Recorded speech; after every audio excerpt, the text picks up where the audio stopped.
All right, moving right along. For those of you binging this special with me, like and subscribe. Let me know what you want at the bottom. Let's do this.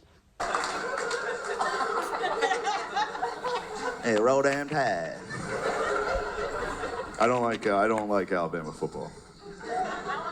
I just watched this documentary on Alabama football. It's great. It's about, well, it's not. I don't know if you should say it's great, but it's about Alabama football. It's about when they desegregated their football team.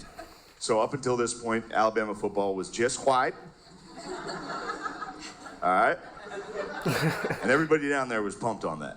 I'm from They Alabama. would pack the stadium. Everyone would be like, Well, "Look at my all family those is. whites I moved when I was really running young. around, catching it." And look, I'm not knocking them too hard because I still have a little bit of that in me. You know, like if a white guy catches the ball on Sunday, I'm like, "Oh shit, go, go, go, go, go, go." They got him. They got him. They got him. It's a tough run, a smart run. Heads up run there. But no, they took it too far. And so the documentary focuses on that. It focuses on Bear Bryant. Bear Bryant, legendary head coach. He was the head coach that... He's my family. The only one I'm like, only famous person. Well, I guess no. There's a guy who plays for the Cubs, or did play for the Cubs. I've never met him, but he's family. Chris Bryant? Anyway, Bear Bryant. Also, never met him, but he was like the generation before me. It's like close family. They would tell stories about him all the time. All right, let's see what they're going to talk about. That brought the first black players onto the team. So the whole documentary is like celebrating Bear Bryant. They're like, fucking way to go, Bear. You did it. What a hero. And then you find out it was 1971. Yeah. Yeah, well, a little late for high fives on this one, fellas. Holy shit, 71? Like we had been to the moon. Yeah, I know a lot about this. Yeah. There were literally people on the moon before Alabama had black guys Alabama's in like their 20 years secondary. behind. Does anyone understand? There were white corners. White cornerbacks. You understand how preposterous that is? Some of you are too young to have ever even seen a white corner. They're extinct. They don't exist. There's two left at the San Diego Zoo. And they won't reproduce. You'll never see a white corner. But that's what happened. It wasn't like, the reason they desegregated the team, that's what the documentary focuses on, which is great, because it wasn't like, oh, hey, fellas, it's 1971, maybe we should get with the times. They're just What getting their happened butts kicked. Yeah. was Alabama scheduled USC, Southern Cal. Alabama was confident. They're like, oh, white boys are, we'll take my on uncle? anybody. And then USC came down to Alabama with a bunch of black dudes from LA and just beat the fuck out of Alabama. And then after the game, Bear Bryant gave like a speech and he was like, hey, y'all, come on. That was it. That's all it took. Everybody down there was like, yeah, we get it. We'll be less racist. If it means we can win. That's what it was. What? That's what it is. Like as big as racism is in America, football.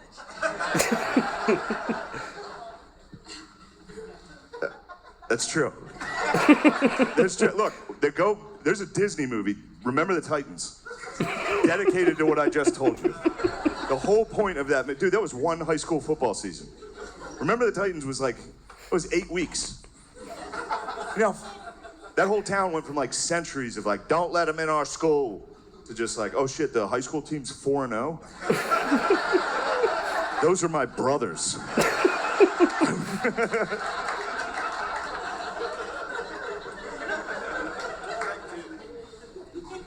All right, I'll get off the topic. The point I'm trying to make is if you want to get rights in America, you just got to put together a good football team. You know what I mean? Like if the transgenders... Oh my God. If the transgenders got together and put together just a fucking hard-nosed, run it down your throat ball club. If the transgender just 3 yards in a cloud of dust of transgenders. If the trans community could just somehow upset Alabama. Everybody down there tomorrow would be like, those are some tough bitches.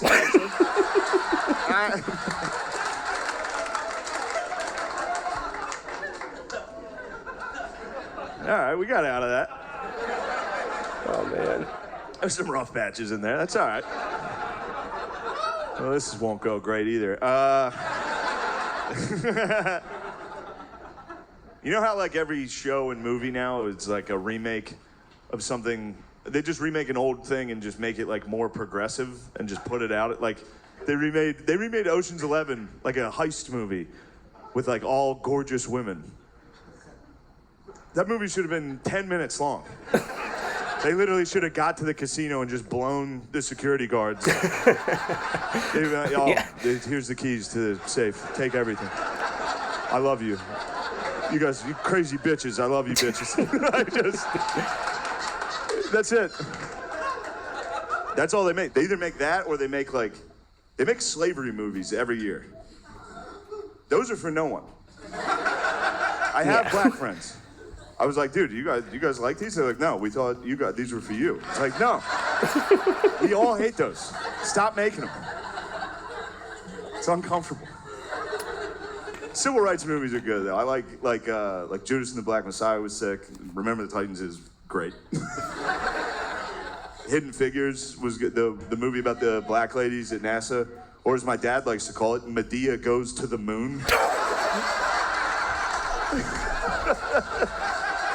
That's horrible. Look, that was him that said that.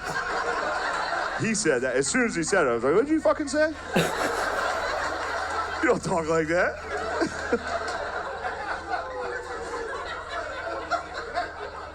So every movie just remade is more progressive. I just think it'd be funny if like the right started remaking. You know what I mean? If they just start like conservatives, like there's a new Scooby-Doo coming out. And it'd be funny if like the right remade it. It's just like Scooby and the gang going around ripping the wigs off of transgender people. It's like, that's not a woman. Just, some guy would have got away with it. We solved the case of the Starbucks ghoul.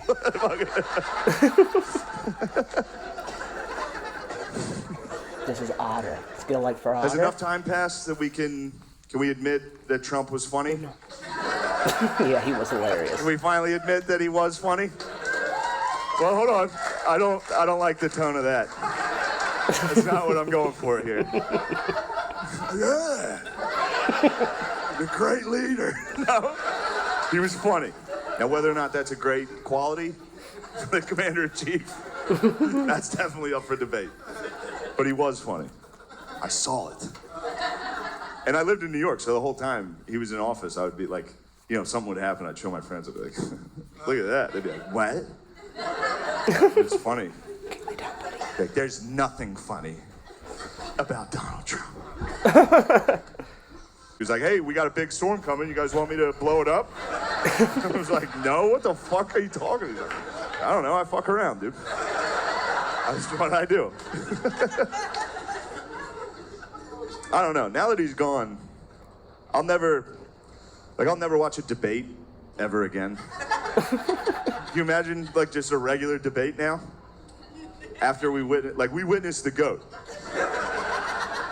Undefeated in debates. Well, that's not true. But and he never said a fact.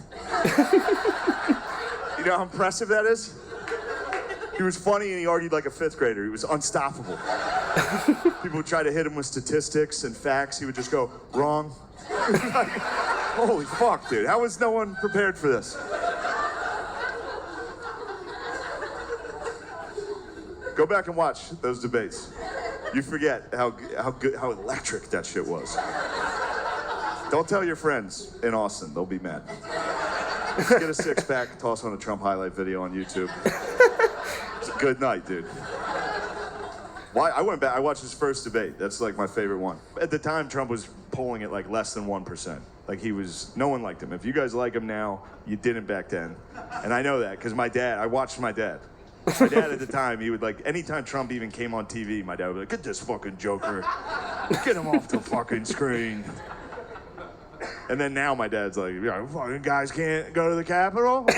He's like, where guys can't have fun anymore?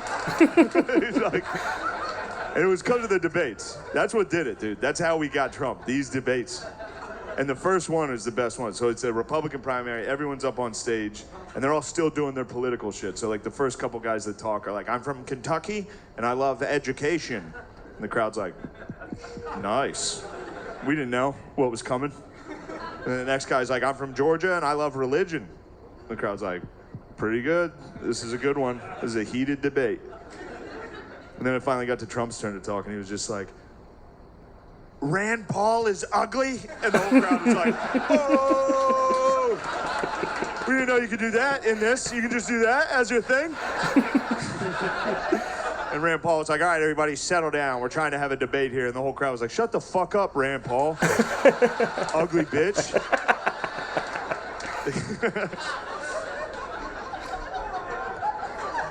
And we just kept throwing dorks up on stage to make them debate Trump. It was not fair. It was mean for us to have done that to people. These guys were in politics their whole lives. And they just had to debate a fucking maniac up there who didn't give a fuck, dude. And I hate to, it was fun to cheer for him in the debates. It was fun to cheer for him in the debates because he was going up against guys that had been in politics for like 40 years. And then he showed up to the event like, oh, fuck it, what are we talking about? He had no clue. Every week he had no fucking idea. There's one debate he's like in the middle of it going back and forth about the economy with Ted Cruz. They're literally talking about the economy, and in the middle of it he's just like, Ted's wife, ugly as a dog. Like, dude. Holy shit, dude. And Ted was like, I'm from Texas. You don't talk about a man's family like that. You've got a dog wife, Ted. It was like, everyone knows.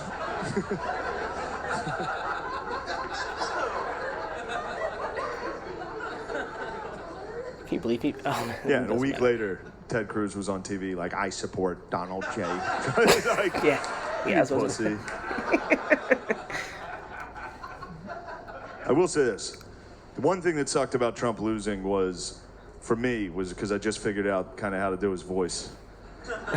That's kind of a bummer that it's not hard to do Trump. It's all you have to do just do that. Do that a second off from where it should be in the sentence. And then you don't have to sound like him. All you have to do is like get his cadence down. It's very easy. All you have to do is like describe something and then say you described it that way. That's it. It's every time. Like, what a big room this is. I walked in here, I said, wow, what a big room. That's it. Every time. Austin, a lot of homeless.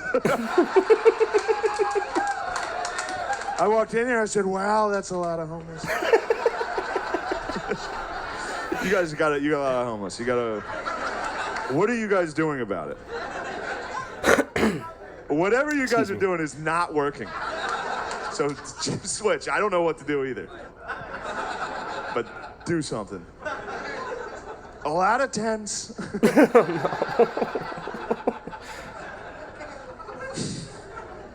Why? It's been making me laugh thinking about Trump, like, not understanding why people are homeless. I walked out, I saw him, I said, why? Living in tents, I could never, these guys. But I will say this about Trump. I don't want you guys I don't want to turn this into a rally. I don't want you to. I will say this, and don't freak out. Just listen. I think it's fair to say that of all the presidents we've had, I think it's fair to say that Trump would have been the funniest one to see get shot.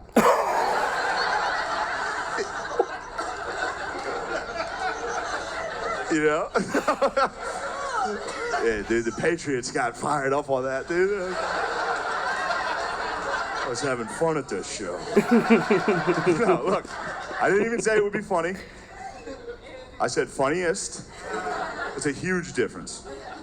Technically, there's a funniest of everything. There is. It doesn't make it funny, but there is, like, think of the worst thing you can think of. There's a funniest one. I'll go first. I'll think of one. School shooting. Okay. None of those are funny.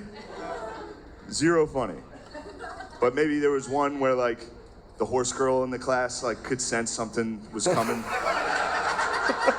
You know what I mean? And they were like, "What's wrong?" And she was like,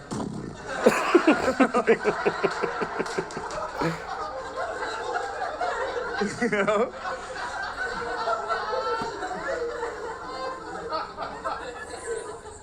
But back to what I was saying about if you had to, what I said was true. If you had to rank them from least funny to funniest assassination, easy number one.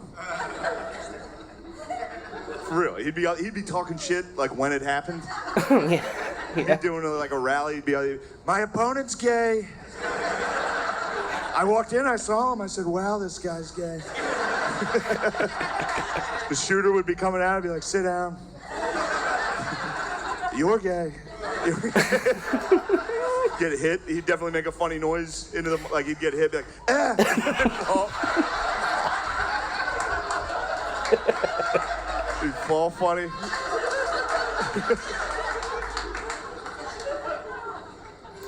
You've called women you don't like fat pigs, dogs, slobs, and disgusting animals. Your Twitter account. Only has Rosie several- O'Donnell